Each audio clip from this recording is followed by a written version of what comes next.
Hello everyone, this is Diksha Rathore and welcome back to my channel. So friend, child development and pedagogy के important question हम इसमें discuss करेंगे जो आपके सभी टेट एग्जाम के लिए इंपॉर्टेंट हैं। सो जल्दी से वीडियो को लाइक एंड शेयर कर दीजिए और चैनल को सब्सक्राइब कर लीजिए। तो शुरू कर लेते हैं आज की क्लास को। तो आज की क्लास का सबसे पहला क्वेश्चन जो है, फर्स्ट क्वेश्चन है, एक शिक्षक तभी सफल होता है जब वह छात्रों से सहयोग लेता है, कक्षा में कड़ा अनुशासन रखता है, समय का पाबंद होता है या छात्रों पर समुचित ध्यान देता है। तो एक शिक्षक जो है तभी सफल होता है जब वह, तो आप वीडियो को पॉज कर लीजिए और अपना आंसर लगाइए। तो राइट आंसर यहाँ हो जाता है डी आंसर, छात्रों पर समुचित ध्यान देता है। डी आंसर यहाँ पर सही होगा। नेक्स्ट क्वेश्चन है, समूह में व्यक्तियों के पारस्परिक संबंधों का अध्ययन करने वाली पद्धति का नाम है। ऑप्शन है व्यक्तिगत जीवन अध्ययन विधि या जिसको हम पद्धति कहते हैं, सांख्यिकी पद्धति, समाजमिति पद्धति या तुलनात्मक पद्धति।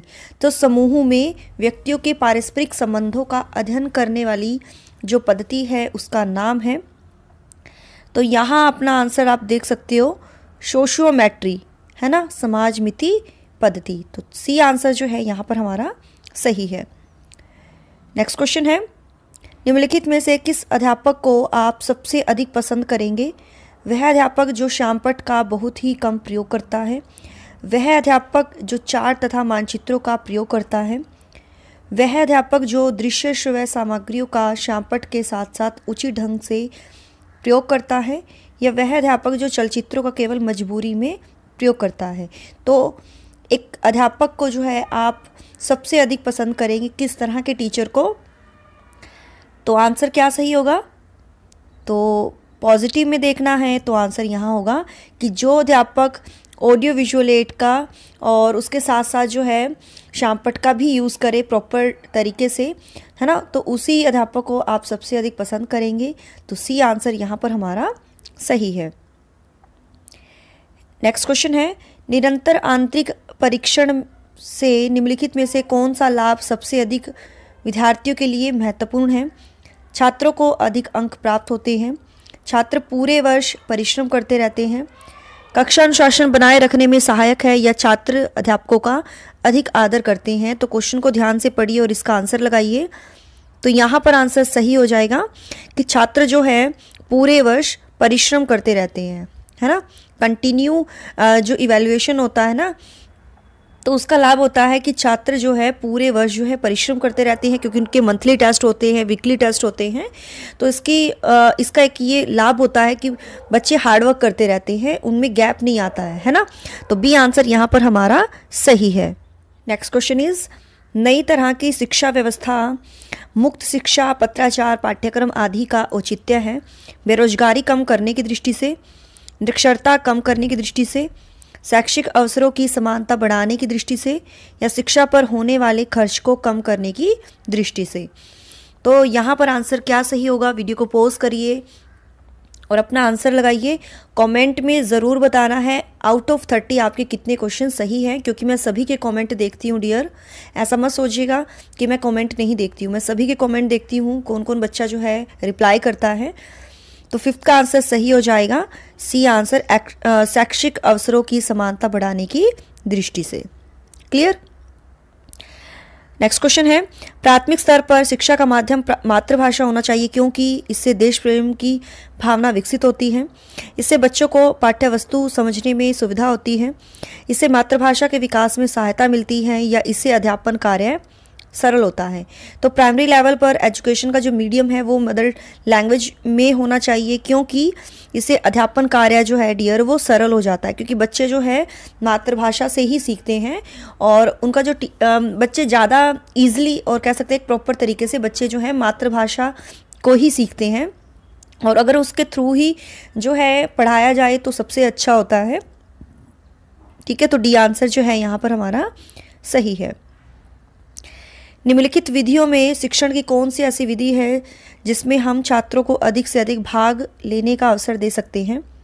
प्रदर्शन विधि, निगमन विधि, प्रश्नोत्तर विधि या विश्लेषण विधि? तो जिस विधि में हम ज़्यादा से ज़्यादा बच्चों को पार्टिसिपेट करने की अपॉर्चुनिटी देते हैं, तो ये कौन सी विधि होती है? विश्लेषण विधि, है ना। तो अधिक से अधिक भाग लेने का अवसर दे सकते हैं, ताकि बच्चे जो हैं खुद एनालाइज करें कि जो भी उन्होंने सीखा है, जो भी उन्होंने ज्ञान अर्जित किया है, कि ज़्यादा से ज़्यादा वो अपने ज्ञान का एनालाइज करें, है ना। तो यहाँ पर आंसर सही हो जाएगा डी आंसर। नेक्स्ट क्वेश्चन है, अध्यापक समाज का मार्गदर्शक है, इस कारण उसे सजग रहने की आवश्यकता है। सामाजिक आडंबरों के प्रति, समाज के प्रतिष्ठित व्यक्तियों के प्रति, समाज की स्त्रियों के प्रति, या समाज की आर्थिक उन्नति के प्रति। तो अध्यापक जो है समाज का मार्गदर्शक है, तो उसे सजग रहने की आवश्यकता है। तो किस वजह से? सामाजिक आडंबरों के प्रति। जो भी यहाँ पर समाज में जो अंधविश्वास जो फैला हुआ है ना, और क्योंकि अध्यापक जो है वो उनको, बच्चों को जो है उनसे बाहर निकाल सकता है, उनका मार्गदर्शन कर सकता है। तो ए आंसर यहाँ पर हमारा सही है। अगला है, किसी अध्यापक को कोई भी खेल खेलना नहीं आता है, इससे छात्र उसका मजाक बनाते हैं। ऐसी परिस्थिति में अध्यापक को चाहिए कि वह मजाक की तरफ ध्यान न दे, स्वयं छात्रों का मजाक उड़ाए, खेल साहित्य का अध्ययन करे या खेलना सीखे। तो 9th का आंसर यहाँ पर सही हो जाएगा। तो वीडियो को पॉज कर लीजिए और अपना आंसर लगाइए। यहाँ आप अपना आंसर देख सकते हो, खेलना सीखे, है ना। तो डी आंसर जो है यहाँ पर हमारा सही है। नेक्स्ट क्वेश्चन है, भारतीय परिस्थितियों में कौन सी भाषा उच्च शिक्षा का सर्वोत्तम साधन या सर्वोत्तम माध्यम बन सकती है? हिंदी, अंग्रेजी, क्षेत्रीय भाषाएं या मातृभाषा? तो उच्च शिक्षा का सर्वोत्तम माध्यम बन सकती है, तो ये है हिंदी। क्लियर? विद्यालयों में छात्रों की प्रेरणा हेतु आप निम्नलिखित में से क्या उपाय अपनाएंगे? छात्रों में प्रतिस्पर्धा की भावना का विकास, प्रेरित लोगों का उदाहरण देंगे, केवल छात्रों को परितोषित कर देंगे, या प्रेरणा के महत्व पर भाषण देंगे? तो छात्रों की प्रेरणा के लिए जो है निम्नलिखित में से क्या उपाय अपनाएंगे? तो यहाँ पर आंसर सही हो जाएगा कि छात्रों में जो है प्रतिस्पर्धा की भावना का विकास करेंगे। ठीक है, तो ए आंसर जो है यहाँ पर हमारा सही है। मोटिवेशन बच्चों को कैसे मिल सकता है? जब बच्चों को आप बोलोगे कि आपको जो है इससे भी अच्छा करके दिखाना है ना, और बच्चे मोटिवेट होंगे, तो एक कंपटीशन सा रहता है, पॉजिटिव कंपटीशन रहता है कि हाँ मुझे इससे जो है आगे निकलना है, और इसमें जो है मुझे कुछ करके दिखाना है। तो एक प्रतिस्पर्धा सी होती है बच्चों में, है ना, जो छात्रों में प्रतिस्पर्धा की भावना का विकास करना। तो ए आंसर यहाँ पर सही है। कक्षा में अत्यधिक स्वतंत्रता अव्यवस्था को जन्म देती है, आप इस कथन से पूर्णतः सहमत हैं? कुछ सीमा तक सहमत हैं, कुछ सीमा तक असहमत है, या पूर्णतः असहमत है? तो कक्षा में ज़्यादा अगर हम स्वतंत्रता दे तो वो इनबैलेंस हो जाती है ना, क्लास जो है इनबैलेंस हो जाती है। तो बिल्कुल सही है, कंप्लीटली एग्री करते हैं। ज़्यादा से ज़्यादा बच्चों को अगर हम इंडिपेंडेंट रखें कि भी जो करना है करो, तो बच्चे क्या करेंगे? डिसिप्लिन में नहीं रहेंगे, इनडिसिप्लिन क्रिएट करेंगे, है ना। तो फर्स्ट आंसर यहाँ पर सही है। वह शिक्षक सबसे कुशल समझा जाना चाहिए जो कक्षा पर नियंत्रण रख सके, विद्यार्थियों में पहल करने की क्षमता विकसित कर सके, विद्यार्थियों को मेहनत से कार्य करने को बाध्य कर सके, या कक्षा को हंसा सके। तो आंसर यहाँ पर सही होएगा। देखिए, ऐसा नहीं है कि उनको बाध्य करना है या उनको हंसाना है या उनको नियंत्रण में रखना है, बल्कि विद्यार्थियों में पहल करने की क्षमता विकसित कर सके जो टीचर, वही कुशल होगा।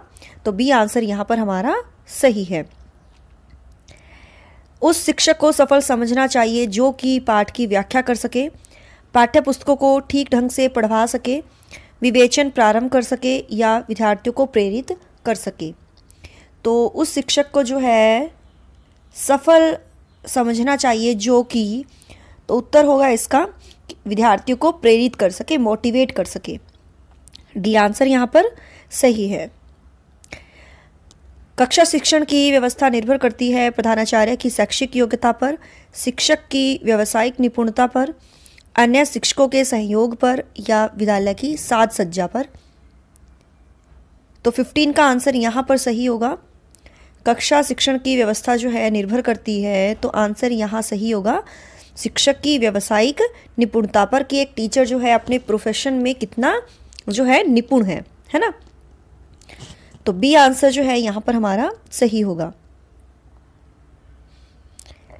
शिक्षण एवं सीखना होता है केवल कक्षा के कमरे में, कक्षा के कमरे में और घर दोनों में, केवल घर में, न तो घर में न ही कक्षा के कमरे में। तो शिक्षण एवं सीखना होता है डियर, ये तो दोनों में ही होता है, विद्यालय में भी होता है, कक्षा के कमरे में, और घर दोनों में होता है सीखना। तो बी आंसर जो है यहाँ सही है। शिक्षण सफल होता है जबकि विद्यार्थी समस्यात्मक स्थितियों के प्रति प्रतिक्रिया सकारात्मक ढंग से करते हैं, विद्यार्थी परीक्षा पास कर लेते हैं, विद्यार्थी यह अनुभव करते हैं कि उन्होंने कुछ सीखा है, या विद्यार्थियों की अच्छी नौकरी मिल जाती है। तो शिक्षण जो है सफल होता है जबकि, तो यहाँ पर आंसर जो है सही होगा 17 का, वो है ए आंसर, कि विद्यार्थी जो है समस्यात्मक स्थितियों के प्रति, है ना, जो प्रॉब्लमैटिक सिचुएशन होती है उसके प्रति जो है रिएक्शन जो भी देता है वो एक पॉजिटिव तरीके से करते हैं, है ना। तो ए आंसर यहाँ पर सही है। अगला है, एक शिक्षक को अपने छात्रों के नाम जानने चाहिए, इससे छात्र गलत कार्य करने से डरेंगे, छात्र शिक्षक के अधिक संपर्क में आएंगे, छात्र अनुशासित रहेंगे, उपरोक्त सभी। तो देखिए, एक टीचर को जो बच्चों के नाम याद हो जाते हैं ना, तो उनको पता होता है कि कौन सा बच्चा सही है ना, कौन सा जो है सही व्यवहार नहीं कर रहा है। तो बच्चा जो है गलत काम करने से डरेगा, उसको पता होगा कि मैम को मेरा नाम याद है और मैं गलती करूँगा तो मैम डांटेंगे, है ना। तो एक डर रहता है बच्चों में।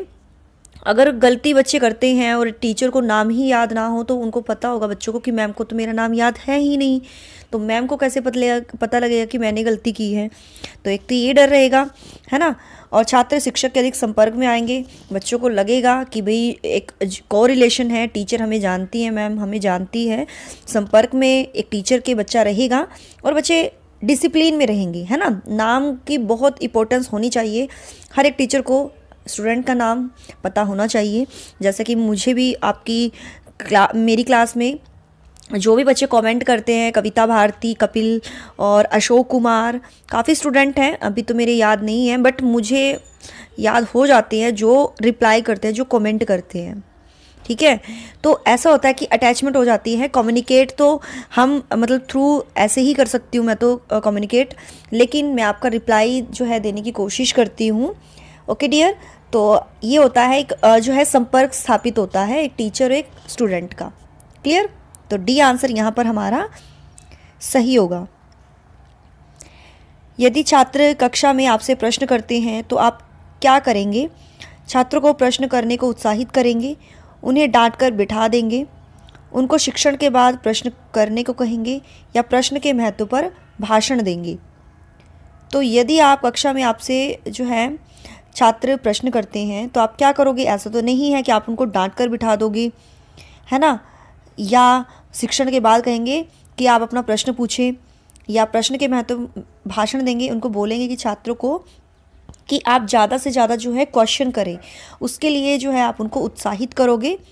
तो ए आंसर जो है यहाँ पर हमारा सही है। मोटिवेटेड क्लास का ये साइन होता है जब बच्चे ज़्यादा से ज़्यादा प्रश्न पूछते हैं। क्लियर? दृश्य सामग्री का महत्व निम्नलिखित में से किस प्रकार के छात्रों के लिए कम लाभदायक है? ऑप्शन है जो पढ़ने में सामान्य स्तर के होते हैं, जो उस स्तर के होते हैं, जो निम्न स्तर के होते हैं, या जो आंखों से अधिक ज्ञान प्राप्त करते हैं। तो दृश्य सामग्री का महत्व, जो विजुअल एड होती है उसका महत्व होता है किस प्रकार के छात्रों के लिए कम लाभदायक है? जो उच्च स्तर के होते हैं, क्योंकि जो पढ़ने में सामान्य स्तर के होती है, नॉर्मल होती हैं, या जो निम्न होती हैं, या जो आंखों से अधिक ज्ञान प्राप्त करती हैं, तो उनके लिए तो ज़्यादा ही लाभदायक है ही, लेकिन जो उच्च स्तर के होते हैं ना, उनके लिए ये कम लाभदायक होती है विजुअल एड। तो बी आंसर यहाँ पर सही है। अध्यापक व्यक्तिगत भेदों को किसके द्वारा सबसे उपयुक्त ढंग से माप सकता है? विद्यार्थियों से निबंध लिखवाकर, विद्यार्थियों को वाद विवाद प्रतियोगिता में भाग दिलाकर, विद्यालय परीक्षाओं के परिणाम देखने पर, या मनोवैज्ञानिक परीक्षण करने पर। तो क्या सही आंसर होगा 21 का? तो 21 का आंसर सही हो जाएगा मनोवैज्ञानिक परीक्षण करने पर। डी आंसर यहां पर सही है। शिक्षक का प्राथमिक व्यावसायिक दायित्व है बालकों का सर्वांगीण विकास, स्वयं का सर्वांगीण विकास, राष्ट्र का सर्वांगीण विकास, या विद्यालय का सर्वांगीण विकास। तो प्राथमिक प्रोफेशनली एक जो रिस्पॉन्सिबिलिटी होती है एक टीचर की, वो होती है कि बच्चों का ओवरऑल डेवलपमेंट करना, बालकों का सर्वांगीण विकास करना। क्लियर। प्रयोगात्मक अध्ययन निम्न में से किस नियम पर आधारित है? एकल चर नियम पर, पुनरावृत्ति के नियम पर, प्राप्ति नियम पर, या प्रयोग पात्र की रुचि के नियम पर? तो 23 का आंसर सही हो जाएगा एकल चर नियम पर। निम्न में से कौन सा गुणवाचक विचलन नहीं है? धर्म तथा जाति, लिंग, व्यवस्था, प्रयोग पात्र की रुचि। तो गुणवाचक विचलन नहीं है, तो सभी को पता होना चाहिए प्रयोग पात्र की रुचि। वैज्ञानिक ज्ञान का उदाहरण है पैगंबरों को ज्ञान के आधार पर प्राप्त होना, सामाजिक रीति रिवाज, धार्मिक ग्रंथ, या प्रयोगशाला तथा क्षेत्र प्रयोग पर आधारित ज्ञान। तो वैज्ञानिक ज्ञान का तो एग्जाम्पल यही है जो साइंटिफिक नॉलेज है, प्रयोगशाला, लेबोरेटरी तथा क्षेत्र प्रयोग, फील्ड पर जो है बेस्ड जो नॉलेज होती है ना। तो डी आंसर जो है यहाँ पर सही है। ये तो सोशल नॉलेज हो गई, ये स्पिरिचुअल नॉलेज हो गई, है ना। ये है साइंटिफिक नॉलेज। समाज के सामूहिक कार्यों में शिक्षक को खुलकर भाग लेना चाहिए, इससे अध्यापक जो है समाज का अध्ययन अति निकट से कर सकेगा, समाज में सम्मान प्राप्त कर सकेगा, को आर्थिक लाभ होगा, या समाज के सब लोग जान जाएंगे। तो समाज के जो सामूहिक कार्य होते हैं उसमें शिक्षक को जो है खुलकर जो है पार्टिसिपेट करना चाहिए। इससे क्या होगा ना, समाज में जो है उसको सम्मान मिलेगा, टीचर को समाज में जो है सम्मान प्राप्त कर सकेगा। तो बी आंसर यहाँ पर सही है। शिक्षण व्यवस्था की तुलना की जा सकती है व्यवस्थित एवं अनवरत विश्राम से, लाभप्रद व्यवसाय से, परिश्रम रहित जीविका उपार्जन से, या संवेदनशील एवं जवाबदेह कार्य से। तो 27 का आंसर यहाँ पर क्या सही होगा?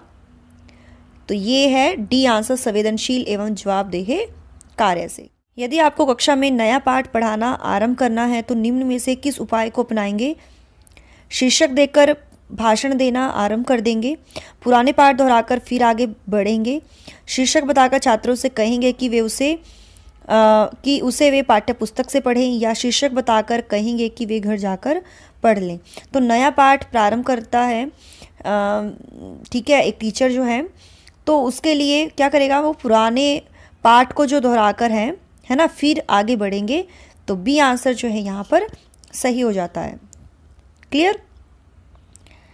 सार्थक संप्रेषण से अध्यापक को प्राप्त होता है आत्मसंतोष, सम्मान, यश, या अधिक वेतन। सार्थक संप्रेषण जो कम्युनिकेशन होता है ना, अगर वो सही तरीके से हो, है ना, तो अध्यापक को प्राप्त होता है आत्मसंतोष, यानी एक होता है ना कि भाई सेल्फ सेटिस्फैक्शन हो जाती है। तो ए आंसर यहाँ पर सही है। और ये हमारा लास्ट क्वेश्चन है, निम्नलिखित में से किसके द्वारा कक्षा में कारगर संप्रेषण में बाधा नहीं आएगी? नहीं आएगी बताना है। एक लंबा वक्तव्य, एक अस्पष्ट वक्तव्य, एक सुस्पष्ट वक्तव्य, या एक ऐसा वक्तव्य जो श्रोता को अपने निष्कर्ष निकालने की प्रेरणा देता है। तो संप्रेषण में बाधा नहीं आएगी, तो यहाँ आंसर सही हो जाएगा डी आंसर।